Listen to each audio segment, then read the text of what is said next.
আসসালামু আলাইকুম। সবাই কেমন আছেন? আশা করি সবাই ভালো আছেন। অনেকদিন পর আবার ফিরে এলাম আপনাদের মাঝে। কাজের ব্যস্ততায় আর কিছু সমস্যার জন্য আসতে পারিনি এতদিন। তার জন্য আমি খুবই দুঃখিত। ভালো তুমি বাসবে গল্পের দ্বিতীয় পর্ব আগেই তৈরি ছিল, কিন্তু সমস্যার কারণে ছাড়া হয়নি। তাই সেই গল্পে আমি আমার বক্তব্য রাখতে পারিনি। চলুন বেশি কথা বাড়াবো না, মূল গল্পে ফিরে যাওয়া যাক। হঠাৎ রাতের দিকে পুলিশ আমার বাসায় এলো। তারা আমাকে সাথে করে কোথায় যেন নিয়ে যাচ্ছে। আমি জিজ্ঞেস করেছিলাম কোথায় নিয়ে যাচ্ছে আমাকে। আমার কথার প্রতি উত্তরে তারা বলে, চলুন আমাদের সাথে, গেলেই দেখতে পাবেন। আমার বুকের ভেতরটা টিপটিপ করছে। জানি না কি দেখাতে নিয়ে যাচ্ছে আমাকে। এমনিতেও নুবাকে খুঁজে না পেয়ে টেনশনে আমার মাথা ঠিক নেই। এই দুদিন না ভালো করে ঘুম না ভালো করে খাওয়া দাওয়া হয়েছে। আমার শরীর খুবই ক্লান্ত, এমনকি দুর্বল হয়ে পড়েছে আমি এই দুদিনে। তার উপর এরা আমাকে টেনশন দিচ্ছে। কি এমন হয়েছে যার জন্য আমাকে এভাবে ডেকে নিয়ে এসেছে? ওরা কি নুবাকে খুঁজে পেয়েছে, যার জন্য আমাকে এভাবে ডেকে নিয়ে যাচ্ছে? কিন্তু খুঁজে পেলে আমাকে বলতো, নয়তোবা নুবাকে সাথে করে আমার বাসায় নিয়ে যেত। কিন্তু সেটা না করে আমাকে কেন নিয়ে যাচ্ছে? আর কোথায় বা নিয়ে যাচ্ছে? নাকি ওরা আমাকে সন্দেহ করছে? কোনটা? আমার মাথায় কিচ্ছু আসছে না। টেনশনে মনে হচ্ছে এবার মনে হয় মাথা ফেটে যাবে। আমি আর পারছি না। প্রায় আধা ঘন্টা পর ওরা আমাকে যে জায়গায় নিয়ে এলো তা দেখে আমার আত্মারাম যেন কেঁপে উঠেছে। তার মানে কি আমি যা ভেবেছি তাই সত্য? না না, এ কখনোই হতে পারে না। আসলে পুলিশ আমাকে মর্গে নিয়ে এসেছে।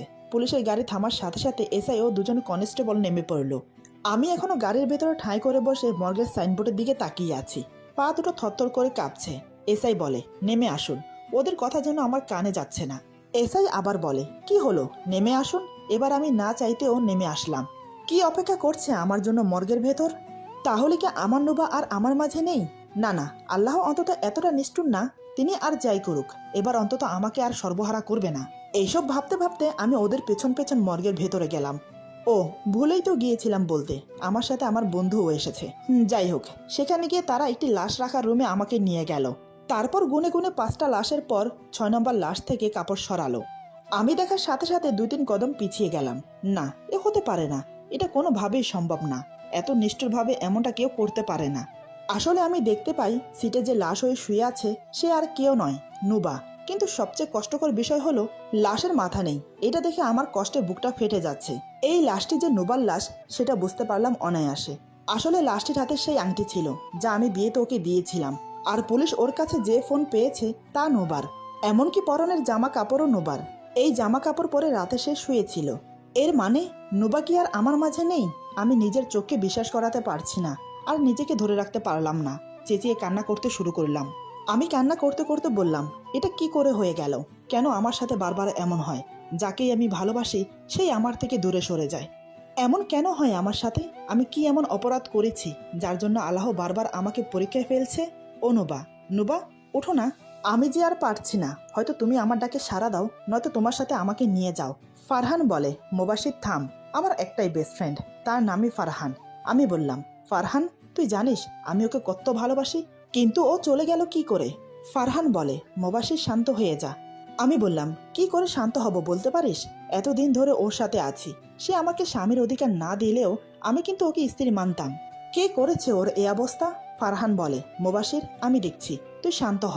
শান্ত হতে বললেই কি শান্ত হওয়া যায়? এদিকে ধীরে ধীরে আমার শরীর নিস্তেজ হয়ে পড়ছে। আমি আর ধরে রাখতে পারছি না নিজেকে। হঠাৎ অজ্ঞান হয়ে যাই। তারপর কি হলো আমি আর কিচ্ছু জানি না।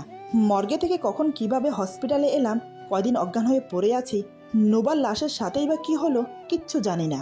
যখন জ্ঞান ফিরে পাই তখন দেখি পাশে আমার সৎমা ও বাবা বসে আছে। আমার জ্ঞান ফিরতে দেখে বাবা বলে, মোবাশির। আমি বললাম, এতদিন পরে দরদ দেখাতে এসেছো? বাবা বলে, বাবা, ভুল বুঝিস না আমাকে। আমি বললাম, তো পুজো করব, এতদিন তো আসোনি। সৎমা বলে, বাবার সাথে কেউ এভাবে কথা বলে? আমি বললাম, আপনি কোনো কথা বলবেন না। আপনার জন্যই আমার বাবা এমন হয়েছে। যান, এখান থেকে চলে যান। আর বাবা, তুমিও চলে যাও। বাবা বলে, কিন্তু বাবা। আমি বললাম, কোনো কিন্তু নয়, তোমরা এবার আসতে পারো, আমাকে একা থাকতে দাও। আমার কথা শুনে বাবা মা চলে গেল। এদিকে আমার মাথা কাজ করছে না। এটা কিভাবে হলো? আয়ান তো আমার কাছে, তাহলে নুবাকে কে মারতে পারে? ভাবনায় ছেদ পড়লো ডাক্তার আসাতে। ডাক্তার এসেছে আমাকে চেক আপ করতে। তখনই ডাক্তারের কাছে জানতে পারি আমি নাকি আজ 3 দিন ধরে হসপিটালে অজ্ঞান হয়ে পড়ে আছি। এটা শুনে তো আমি আসমান থেকে পড়লাম। আমি আজ 3 দিন ধরে হসপিটালে, তাহলে নুবার লাশের সাথে কি হয়েছে? আমি উঠতে চাইলে ডাক্তার জানায় আমাকে আরও 2-1 দিন হসপিটালে থাকতে হবে। কিন্তু আমার হাতে যে অত সময় নেই। আমাকে যে এখনই যেতে হবে পুলিশ স্টেশন। ডাক্তারের কথা অমান্য করে এক প্রকার জোর করে চলে আসি। আমার গন্তব্য পুলিশ স্টেশন। আমি পুলিশ স্টেশনে গিয়ে জানতে পারি ওরা নদীর ধারে লাশটা পেয়েছে। এক জেলে নাকি দেখে পুলিশকে খবর দিয়েছে। এখনো নুবার লাশ ময়না তদন্ত করা হয়নি। পোস্টমর্টম করার পর জানা যাবে কিভাবে হত্যা করা হয়েছে। পুলিশের মুখে এসব শুনে আমার বুকের ভেতরটা হু হু করে উঠল। আমার কলিজাটা ফেটে যাচ্ছে ওর জন্য। কে ওকে এমন নির্মমভাবে মারলো? তার কি একটু হাত কাঁপেনি? পুলিশ বলে আজ রাতেই রিপোর্ট আসবে, আসার সাথে সাথে আপনাকে জানাচ্ছি। আমি আর কোনো কথা বললাম না, বিদায় নিয়ে বাসায় চলে আসলাম। আমার বাসায় আর কেউ নেই, এখন খুব একা আমি। এতদিন তো এ বাসায় নুবা ছিল, আজও তো কেউই নেই। এখন আমি কিভাবে থাকবো? মনে মনে আল্লাহর কাছে এই দোয়া করছি, রিপোর্টে যেন অন্য কিছু আসে, নুবার সাথে যেন কোনোভাবে ম্যাচ না খায়। ডাক্তার যেন এটা বলে যে এটা আপনার স্ত্রীর লাশ না। নুবাকে নিয়ে ভাবনায় আর একাকিত্বতায় আমার প্রতিটা মুহূর্ত কাটছে। সত্যি কি নুবা মরে গেছে? না, আসলে রহস্যে আমি অবগত ছিলাম না, সেটাই এখন ধীরে ধীরে প্রকাশে আসবে। যাই হোক, অন্যদিকে নুবা বলে, কে আপনি? আমাকে কেন তুলে এনেছেন? আপনি কেনই বা আমাকে এই রুমে বন্দি করে রেখেছেন? কি চান আপনি? লোকটি বলে, কেন তুলে এনেছি সেটা ক্রমশ প্রকাশ্য, আর আজ থেকে এখানেই থাকবে তুমি। নুবা বলে, না আমি থাকবো না, আমাকে যেতে দেন বলছি। লোকটি বলে, আমি যা বলছি না শুনলে তোমার পরিবার বিপদে পড়বে নুবা। তুমি কি চাও না তোমার মা ভালো থাকুক? নুবা অবাক হয়ে বলে, মানে? লোকটি বলে, আজ থেকে এটাই তোমার বাসা, যদি চালাকি করো তাহলে তোমার মা বিপদে পড়বে। নুবা ওর মাকে খুব ভালোবাসে, কারণ মা ছাড়া যে ওর আর কেউ নেই। নুবা বলে, প্লিজ আমার মাকে কিছু করবেন না। লোকটি বলে, ওকে, কিছু করব না, ঠিক আছে, কিন্তু আমার পরিবারের সাথে আমার গার্লফ্রেন্ড হয়ে থাকতে হবে। এটা শুনে নুবা যেন আসমান থেকে পড়ল। এই লোকটা কি বলছে এগুলো? লোকটার কি মাথা খারাপ হয়েছে? নুবা বলে, মানে কি বলছেন এগুলো? লোকটি বলে, হ্যাঁ, যা বলছি সবই সত্যি, আর কিছুদিন পরে তোমাকে আমি বিয়ে করব। লোকটির কথা শুনে নুবা যেন অবাকের উপর অবাক হচ্ছে। নুবা চেঁচিয়ে বলে, কি? লোকটি বলে, হ্যাঁ। নুবা বলে, কিন্তু আমি তো বিবাহিত। লোকটি বলে, নো প্রবলেম, এখন চলো আমার সাথে। নুবা বলে, কোথায় যাব? লোকটি বলে, আমার বাসায়। নুবা যে রুমে আছে সে রুমের চারিদিকে তাকিয়ে বলে, তাহলে এটা কার বাসা? লোকটি বলে, এটাও আমাদের বাড়ি। নুবা আর কিছু না বলে লোকটির সাথে যেতে লাগলো। বেশ কিছুক্ষণ গাড়ি চলার পর বিশাল এক বাড়ির সামনে এসে গাড়ি দাঁড়ালো। লোকটি ওকে নিয়ে বাড়ির ভেতরে গেল। লোকটি বলে, হাই মা। মা বলে, কি রে, কই ছিলি? লোকটি সেই উত্তর না দিয়ে বলে, মা তুমি না বউ চেয়েছিলে? মা বলে, তো? লোকটি বলে, এই দেখো পরে নিয়ে এসেছি। এই বলে নুবাকে সামনে বের করলো। আসলে এতক্ষণ নুবা লোকটির পিছনে ছিল, তাই লোকটির মা দেখতে পায়নি। নুবাকে দেখে লোকটির মা অবাক হয়ে বলে, ও মা, এ তো মেয়ে না রে, সত্যিই পরি। এই বলে কাকে যেন ডাক দিল, এই ঝিলমিল, আবরাম, তোরা কই? দেখ দেখ, এদিকে আয়। ভেতর থেকে কে যেন বলল, হ্যাঁ মা, আসছি। কিছুক্ষণ পর দুজন প্রাপ্তবয়সী ছেলে মেয়ে বেরিয়ে এলো। মা বলে, এই দেখ তোদের ভাই ভাবি নিয়ে এসেছে। মেয়েটি বলে, কই মা? মা বলে, এই দেখ। পুরো বাড়িতে যেন খুশির রোল পড়ে গেল নুবাকে পেয়ে। কিন্তু নুবার যেন কিছুই ভালো লাগছে না। ওর মন পড়ে আছে আয়ানের কাছে। বাসা থেকে বেরিয়েছে আয়ানের সাথে পালিয়ে যাবে বলে, কিন্তু কি থেকে যে কি হয়ে গেল সেটাই বুঝতে পারছে না। এদিকে সবাই যেন নুবাকে পেয়ে আকাশের চাঁদ পেয়েছে। লোকটির মা বলে, কি রে বাপজান, এতদিন বিয়ে বিয়ে করলাম আর আজ পরি নিয়ে এসে পড়লি? লোকটি বলে, আসলে মা ওর বাসা থেকে মেনে নিচ্ছিল না, তাই ও চলে এসেছে। লোকটির মা বলে, এ মা দাঁড়া, আমি ওকে বোঝাচ্ছি। অপরদিকে আমি যেন পাগলের মতো হয়ে যাচ্ছি, রাস্তায় রাস্তায় ঘুরছি। নুবার খুনিকে আমি পেলে মেরেই ফেলবো। সবার ধারণা মতে নুবা মারা গেছে, কিন্তু আমার মতে না। কারণ আমি পুলিশের থেকে খোঁজ নিয়ে সেই জেলের কাছে যাই। সেখানে গিয়ে জানতে পারি লাশ নাকি পড়েছিল রাতের দিকে। এরপর আমি ফরেন্সিক ল্যাবে যাই। সেখানে জিজ্ঞাসাবাদ করে জানতে পারি লাশ নাকি 7 দিন পুরনো, কিন্তু আমার নুবা তো পালিয়েছে 6 দিন হলো। কথাটা শুনে আমার মনে খটকা লাগলো। তাহলে এটা নুবার লাশ কোনোভাবেই হতে পারে না। এটা নুবার কাপড় পরিহিত অন্য কারো লাশ, যাকে হুবহুব নুবার মতো কাপড় পরিয়ে নুবাকে গুম করে ফেলেছে। কিন্তু কে করলো এমনটা? আমার জানা মতে এখানে কারোর সাথে আমার কোনো দুশ্মনী নেই। যদিও বলি আয়ানের কথা, সে তো আমার কাছে বন্দি ছিল, তাহলে কে এমন করতে পারে? তবে মনে মনে এটা ভেবে খুশি যে নুবা বেঁচে আছে। কথাগুলো ভাবতে ভাবতে আনমনে রাস্তা দিয়ে হাঁটছি, উদ্দেশ্য হেঁটে হেঁটে বাড়ি যাব। হঠাৎ আমার সামনে থাকা একটা গাড়িতে আমি দেখতে পাই নুবা বসে আছে। নুবাকে দেখে আমি যেন আরো উত্তেজিত হয়ে পড়ি। আমি সেই গাড়িকে উদ্দেশ্য করে দৌড় দিলাম। খুব দ্রুত যাচ্ছি, যতই কাছে যাচ্ছি আমার মন আর মানছে না। সেই গাড়ির খুব কাছে চলে গেলাম, কিন্তু যখন গাড়ির কাছে গিয়ে আমি গাড়ির দরজা খুলি, তখন সেখানে নুবাকে দেখতে পাই না। যাকে দূর থেকে দেখে নুবা মনে করে ছুটে এলাম, আসলে সে অন্য মেয়ে। আমি নিজের ভুল বুঝতে পেরে সরি বলে চলে আসি। কিন্তু আমি একটা বিষয় ক্লিয়ার যে, আর যাই হোক, নুবা বেঁচে আছে। এদিকে নুবা রুমে বসে আছে আর ভাবছে, কে হতে পারে এই লোকটা যে আমাকে তুলে এনেছে। আর তার থেকেও বড় কথা, আজ আমি আয়নের সাথে থাকতাম, হয়তো এতক্ষণে আমাদের বিয়ে হতো, কিন্তু এখন তো কিছুই হলো না। উল্টো আমার জীবনে নতুন মোড় নিল। এমন সময় রুমে প্রবেশ করলো সেই লোকটি। লোকটি বলে, কি নোবা, ঘুমোচ্ছ নাকি? নোবা বলে, না, ঘুমাচ্ছি না। আচ্ছা, আপনি কেন আমাকে তুলে এনেছেন? লোকটি বলে, শুনতে চাও সেই গল্প? নোবা বলে, শুনতে চাই। লোকটি বলে, আচ্ছা তাহলে শোনো। আমি তখন কলেজে ফাইনাল ইয়ারে। কলেজে তখন দুজনের রাজ চলতো, আমার আর ফাতেনের। ফাতেনা আর কেউ না, আমার বেস্ট ফ্রেন্ড। আসলে আমাদের দুজনের রাজত্ব চলতো, এটা বললে ভুল হবে। চলতো তো শুধু ফাতেনের, আর আমি ওর বন্ধু হয়েও ওর চাকর ছিলাম। তাও ভালোই চলছিল। হঠাৎ আমাদের কলেজে একটা জুনিয়র মেয়ে ভর্তি হয়, নাম মাইশা। দিনটা কিবার ছিল কিংবা কত তারিখ ছিল আমার মনে নেই, কিন্তু কাহিনীটা মনে আছে। Going to the past. আমি বললাম, এই ফাতেন। ফাতেন বলে, হ্যাঁ বল। আমি বললাম, দোস্ত আজ ক্রিকেট ম্যাচ আছে। ফাতেন বলে, কাদের সাথে? আমি বললাম, আরে ওই যে এম্পায়ার টিমের সাথে। ফাতেন বলে, আমি আসতে পারবো না, তুইই যা। আমি বললাম, ফাতেন আমরা হারতে পারি, তুই না খেললে। ফাতেন বলে, আরে যা তো। আমি ওর কথা শুনে চলে আসি। আসার সময় হঠাৎ দেখি কলেজের গেট দিয়ে অনেকগুলো মেয়ে মাঠের দিকে যাচ্ছে। আমাদের কলেজের একটা নিয়ম ছিল যে যদি কোনো ক্রিকেট ম্যাচ হতো সব জুনিয়ররা যেত। সেখানেই যাচ্ছিল মেয়েগুলো, তাদের মাঝেই ছিল একজন মাইশা। আমি না চাইতেও মুখ দিয়ে ওয়াও শব্দটা বেরিয়ে আসে। আমার কথার মাঝে হঠাৎ কেউ বলে ওঠে, আরে দোস্ত, সত্যিই তো ওয়াও রে মেয়েটা। আমি চমকে উঠে সেদিকে তাকিয়ে অবাক হয়ে বললাম, ফাতেন তুই? ফাতেন বলে, হ্যাঁ দোস্ত আমি। আমি বললাম, মেয়েটাকে ভালো লাগছে? ফাতেন বলে, দোস্ত তুই তো জানিসই, মেয়ে মানেই আমি সেখানে। আমি বললাম, কি? ফাতেন বলে, আরে চল, খেলতে হবে তো। ফাতেন সেদিন অনেক ভালো খেলেছে। খেলার পরে ফাতেনকে মাইশা ডাক দেয়। মাইশা বলে, এই যে মিস্টার, হ্যালো। ফাতেন বলে, আমাকে ডাকছেন? মাইশা বলে, আপনাকেই। ফাতেন বলে, বলুন। মাইশা হঠাৎ বলে, 50 টাকা দিন। ফাতেন অবাক হয়ে বলে, কেন? মাইশা বলে, আরে আমি বাজি ধরেছিলাম আপনি ডাক মারবেন, কিন্তু মারেননি। আপনার জন্য আমার টাকা লস গেছে, এখন টাকা দেন। ফাতেন বলে, আরে ব্যাস, বাজি ধরলেন আপনি, আর টাকা দেব আমি? মাইশা বলে, হ্যাঁ আপনাকেই দিতে হবে, জলদি দেন। ফাতেন সবার সামনে কথা বলতে পারলেও কেন যেন সেদিন একদম চুপচাপ মেয়েটিকে টাকাটা দিয়ে দেয়।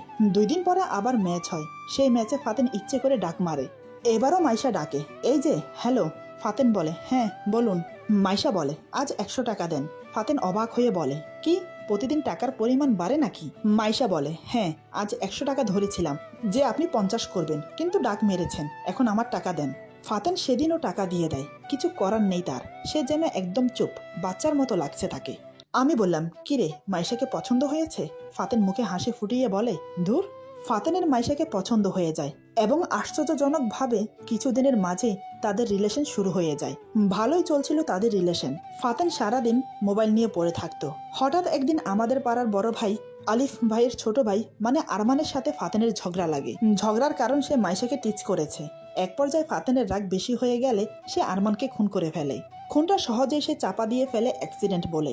কিন্তু সবচেয়ে কষ্টের বিষয় হলো কিছুদিন পর এদিকে আলিফ ভাই চুপ থাকেনি। তার ভাইয়ের মৃত্যুর কারণ শুনে সে চুপ থাকতে পারেনি। সেদিন খুব বৃষ্টি হচ্ছিল কলেজে। ফাতেন আর আমি বসে চা খাচ্ছিলাম। হঠাৎ পেছন থেকে চেঁচানোর আওয়াজ আসে। যে চেঁচাচ্ছে সে আর কেউ নয়, সে হলো মাইশা। মাইশা ফাতেনের নাম ধরে ডাকছে আর দৌড়ে আমাদের দিকে আসছে। আমরা কিছু বুঝে ওঠার আগেই হঠাৎ ঠাস করে একটা আওয়াজ হলো। আওয়াজটা ছিল গুলি করার। হ্যাঁ, পেছন থেকে আলিফ ভাই গুলি চালিয়েছিল মাইশার উপর। আমি আর ফাতেন দৌড়ে মাইশার কাছে যাই, কিন্তু মাইশা তখন প্রায় শেষ। ফাতেন মাইশাকে উঠাতে যাবে, তখনই মাইশা বলে ওঠে, ফাতেন আমি আর বাঁচব না, কিন্তু যাওয়ার আগে এটুকু বলে যাই, প্লিজ তুমি মারামারির দুনিয়া থেকে বেরিয়ে যাও। আর আমার কসম, তুমি আমার মৃত্যুর প্রতিশোধ হিসেবে কিছুই করবে না। আর হ্যাঁ, খুব সুন্দর একটা মেয়েকে বিয়ে করে সুখে থাকবে। আমি সবসময় তোমার পাশে থাকবো। এই বলে মাইশা মারা যায়। আলিফ ভাই ফাতেনকে কিছুই করে না, শুধু এইটুকু বলে যায় যে দেখ নিজের কেউ মরলে কেমন লাগে। এই বলে লোকটি থামলো। নুবা বলে, আচ্ছা এই গল্পের সাথে আমার কি সম্পর্ক? লোকটি বলে, তা তুমি পরে বুঝবে নুবা। এই বলে লোকটি চলে যায়। তারপর নুবা রুমে শুয়ে থাকে। নুবার মাথায় বিভিন্ন রকমের প্রশ্ন জাগতে লাগলো। সে মনে মনে ভাবছে, কে এই ফাতেন, আর এই লোকটাই বা কে? কেনই বা এমন করছে সে? আর মাইশার মৃত্যুর সাথে এই লোকটার কি সম্পর্ক? এসব ভাবতে ভাবতেই হঠাৎ নুবার চোখে একটা ডায়েরি পড়লো। সে বিছানা থেকে উঠে সোজা ডায়েরির কাছে চলে যায়। ডায়েরিটা হাতে নিয়ে পড়তে থাকে, কিন্তু তাতে যা লেখা ছিল তা সে কল্পনাও করতে পারেনি এবং সে চিন্তাও করতে পারেনি যে এটা হতে পারে। ডায়েরির প্রথম পৃষ্ঠাতেই লেখা ছিল মোস্তাকবির লাভ মাইশা। নুবা মনে মনে বলে, তার মানে ওই লোকটার নাম মোস্তাকবির। সে ডায়েরির পরের পেজে গিয়ে দেখতে পায় সেখানে লেখা, কলেজে যখন তুমি প্রবেশ করলে মাইশা, সেদিন থেকে তোমাকে ভালোবাসি আমি, কিন্তু ফাতেনও যে তোমাকে ভালোবাসে, ওকে যে আমি কিচ্ছু করতে পারবো না। তৃতীয় পৃষ্ঠার পরে আবার লেখা, আজ তুমি ফাতেনের গার্লফ্রেন্ড, আমার সামনে তোমরা হাসছো খেলছো, তোমাকে আমি কিছুই করতে পারছি না, কিন্তু সহ করতে পারছি না মাইশা। এরপর অনেকগুলো পৃষ্ঠা উল্টালো নোবা, কিন্তু শেষের দিকে গিয়ে লেখা, সরি মাইশা, তোমাকে মারতে বাধ্য হলাম, আমি অনেক ভালোবাসি তোমাকে, তাই ফাতেনের সাথে তোমাকে দেখে সহ করতে পারলাম না, মাফ করে দিও আমাকে। নোবা যেন এটা পরে বিরাট রকমের একটা শক খায়। তার মানে এই লোকটাই মেরেছে মাইশাকে, কিন্তু এই ফাতেনটাই বা কে? আর আমাকেই কেন ধরে আনা হয়েছে? নোবার যেন মাথা ফেটে যাচ্ছে, সে আর ভাবতে পারছে না, তাই সব ভাবনা ছেড়ে আয়ানের কথা ভাবতে লাগলো। এদিকে আমি রাস্তা দিয়ে যাচ্ছি, হঠাৎ আমার সামনে একজন লোক পড়ে। সে আর কেউ নয়, আমারই এক বন্ধু। তাকে দেখে পুরোই মাথা ঘুরে যায়, রীতিমতো আমি জ্ঞান শূন্য হয়ে পড়ি। এমন মনে হচ্ছে আমি যেন শূন্যে দাঁড়িয়ে আছি। এদিকে আমার বন্ধু আমাকে দেখেই দৌড় দেয়। আমি তো বড় রকমের শক খাই, কারণ ও তো মারা গিয়েছিল। তাহলে ও এখানে কিভাবে? আমি আর দেরি না করে ওর পিছু নেই এবং কিছু দূর যাওয়ার পরেই ওকে ধরে ফেলি। এক হাতে ওর শার্টের কলার ধরে অন্য হাতে হাঁটুতে ভর দিয়ে হাঁপাতে থাকি। আমি হাঁপাতে হাঁপাতে বললাম, কি রে, দৌড়াচ্ছিলি কেন আমাকে দেখে? আর তুই না মারা গেছিস? আমার কথা শুনে সে ভয় পেয়ে যায়, ভয় থরথর করে কাঁপছে। দু হাত জোর করে সে বলে, ভাই ভাই, আমাকে ক্ষমা করে দে। আমি বললাম, কি করেছিস তুই বল? সে বলে, আসলে ভাই, তারপর আমাকে আমার বন্ধু এমন কিছু বলে যা শুনে আমার মাথা খারাপ হয়ে যায়। এই কি করে সম্ভব? এদিকে মোস্তাকাবিরের মা নুবার সাথে তার বিয়ের সব প্রস্তুতি নিয়ে ফেলেছে। এসবের মধ্যে নুবা মন খারাপ করে বসে আছে। কি থেকে কি হয়ে যাচ্ছে। প্রেম করেছে একজনের সাথে, তার সাথে বিয়ে না হয়ে হলো অন্যজনের সাথে। তারপর তাকে ছেড়ে যখন নিজের ভালোবাসার মানুষের কাছে পালিয়ে যেতে চাইলো, তখন অন্য একজন ছো মেরে তুলে নিয়ে আসে এবং ব্ল্যাকমেল করে বিয়ে করছে। সবকিছু এত তাড়াতাড়ি হয়ে যাচ্ছে যে নুবা কিছুই করতে পারছে না। এত কিছুর মধ্যেও একবারের জন্য আমার কথা তার মনে পড়েনি। নানান ভাবনায় মগ্ন নুবা। এটা দেখে মোস্তাকাবিরের মা বলে, কি রে মা, তোর মন খারাপ লাগছে? নুবা বলে, না আন্টি, তেমন কিছু না। মোস্তাকাবিরের মা বলে, আরে মা বলেই ডাকতে পারো আমাকে, আর দুদিন পরেই তো আমার বোমা হবে। আর হ্যাঁ, তোমার মা বাবাকেও আমরা মানিয়ে নেব। এই বলে মোস্তাকাবিরের মা চলে গেল। বাড়ির সবাই বিয়ের প্রস্তুতি নিচ্ছে, আর নুবা শুয়ে শুয়ে আয়ানের জন্য কাঁদছে। আজ হয়তো সে আয়ানের কাছে থাকতো, কিন্তু আয়ানের কি আমার কথা একটুও মনে পড়ছে না? নুবা কাঁদছে, কিন্তু সেই কান্না তো আয়ানের কান পর্যন্ত পৌঁছচ্ছে না। আমি অনেক আগেই আয়ানকে ছেড়ে দিয়েছি। আমার মতো সেও জেনে গেছে যে নুবা মারা গেছে। এরপর আর তাকে দেখা যায়নি। আজ নুবা আর মোস্তাকাবিরের বিয়ে, সবাই খুব খুশি। মোস্তাকাবিরের বোন বলে, কি ভাবি, তুমি রেডি হচ্ছ না কেন? চলো আমি রেডি করিয়ে দেই তোমাকে। তারপর নুবার হবু ননদ ইরা নুবাকে রেডি করছে। পার্লার থেকেও লোক আসা শুরু হয়ে গেছে। সবাই মিলে নুবাকে সাজাতে লাগলো। সব সাজগোজ শেষ করে নুবাকে নিয়ে বসিয়ে দিল মোস্তাকাবিরের সামনে। নুবাকে দেখে মোস্তাকাবির যেন চোখ সরাতে পারছে না। ওর সামনে কোনো মনুষ্য নয়, যেন স্বর্গের কোনো হুর বসে আছে। সবার মুখে মুখে নুবার রূপের প্রশংসা চর্চা হচ্ছে। এদিকে কাজী সাহেবও বসে আছেন। এখন বিয়ে পড়ানোর পালা। এমন সময় হঠাৎ সদর দরজা দিয়ে কেউ প্রবেশ করলো বাড়ির ভেতর। সে আর কেউ নয়, আমি হলঘরে প্রবেশ করে বললাম, থামুন মিস্টার ফারহান মোস্তাকাবির ওরফে নীল সাহেব। মোস্তাকাবির পেছন থেকে কারো মুখে নিজের পুরো নাম শুনে হকচকিয়ে পেছনের দিকে তাকায়। তাকিয়ে আমাকে দেখে সে অবাক হয়ে যায়। বিস্ফারিত চোখে তাকিয়ে থেকে আমতা আমতা করে বলে, ফাতেন তুই? এদিকে আমার চোখ নুবার দিকে আটকে গেল। মোস্তাকাবির আর নুবা একসাথে বসে আছে। এইটা দেখে যেন আরো মাথায় আগুন উঠে গেল। এদিকে নুবা মোস্তাকাবিরের মুখে আমার নাম ফাতেন শুনে বড় ধরনের একটা ঝাটকা খায়। আমি বললাম, হ্যাঁ আমি ফাতেন মোবাশ্বির ইসকাম। নুবার মাথায় কিছুই কাজ করছে না। নুবা মনে মনে বলে, কি হচ্ছে এটা? কাহিনী কি? মোবাশ্বিরই হলো তাহলে ফাতেন, কিন্তু এত কিছু কেন হলো? আমাকে কেন কিডন্যাপ করা হলো? ওর মাথায় যেন কিছুই আসছে না। আমি বললাম, আমার বউকেই বিয়ে করছো বন্ধু, আর আমাকেই দাওয়াত দিলা না? মোস্তাকাবির বলে, ফাতেন দেখ। আমি বললাম, দেখা দেখি টাইম নেই, তুই তো সেই নিচরে। মোস্তাকাবির বলে, তোর থেকে কমই আছি। আমি বললাম, আমি কি করেছি? মোস্তাকাবির বলে, কি করেছিস তুই? আমার ভালোবাসাকে কেড়ে নিয়েছিস তুই ফাতেন, আমার জীবন নরক বানিয়ে দিয়েছিস। আমি বললাম, ও তাই? মোস্তাকাবির বলে, হ্যাঁ, তোর জন্য আমি নিজের ভালোবাসাকে নিজের হাতে মেরেছি। আমি বললাম, ভুল বললি তুই। আমি তোর ভালোবাসাকে কেড়ে নেইনি, বরং তুই আমার ভালোবাসাকে কেড়ে নিয়েছিস। তাকে সারা জীবনের জন্য এই পৃথিবী থেকে সরিয়ে দিয়েছিস। তুই খুব ভালো করেই জানিস মাইশা আমাকে ভালোবাসে, আর আমি মাইশাকে ভালোবাসি। মোস্তাক আবির বলে, মাইশাকে আমি প্রথম দেখাতেই ভালোবেসে ফেলেছি। তুই যদি মাঝে না আসতি তাহলে হয়তো মাইশা আমার হতো। আমি বললাম, কই, তুই তো কখনো বলিসনি তুই মাইশাকে পছন্দ করিস। মোস্তাক আবির বলে, বললে কি করতি? আমাকে দয়া করতি? আমি তোকে জীবনেও ক্ষমা করব না। আমি বললাম, তুই আমাকে কি ক্ষমা করবি? আমি তোকে কোনোদিনও মাফ করব না। ফারহান মোস্তাক আবির নীল, সবসময় আমার কাছ থেকে আমার সব খবর শুনলি, আর সুযোগ বুঝে আমার বউকেও তুলে নিলি। মোস্তাক আবির বলে, হ্যাঁ হ্যাঁ, সব আমার প্ল্যান ছিল। তুই নতুন করে ভালোবাসতে শিখেছিস, নতুন কাউকে ভালোবাসবি, সুখে থাকবি, তা আমি হতে দেব? জীবনেও না। তাই আমি নুবাকে কিডন্যাপ করি। তুই যেমন আমার ভালোবাসাকে কেড়ে নিয়েছিলি, তাই আমি তোর ভালোবাসা কেড়ে নিয়েছিলাম, আর নুবার লাশ বানিয়ে আরেকজনের লাশ রেখে দেই, যাতে দুনিয়া নুবাকে মৃত ভাবে আর ও আমার থাকে। আমি মুচকি এসে বললাম, কিন্তু তুই ফেল, এখন তোকে মরতে হবে। মোস্তাক আবির বলে, আমি মরবো? এ বলে হো হো করে হেসে ওঠে। আমি বললাম, হ্যাঁ, এই দেখ। এই বলে আমি সোজা গিয়ে ফারহানের গলায় ছুরি ধরি। আমি বললাম, খুব কষ্ট দিয়েছিলি না আমার মাইশাকে? এখন দেখ আমি কি করি তোর সাথে। এই বলে সোজা ফারহানের গলায় চাকু একটু বিধিয়ে দেই, তাতেই মোস্তাক আবির ছটফট করে উঠল। আমি বললাম, কি রে, খুব কষ্ট হচ্ছে তাই না? তার চেয়েও বেশি কষ্ট পেয়ে মরেছিল আমার মাইশা। এমন সময় হঠাৎ বাইরে থেকে পুলিশ এন্ট্রি করে ভেতরে।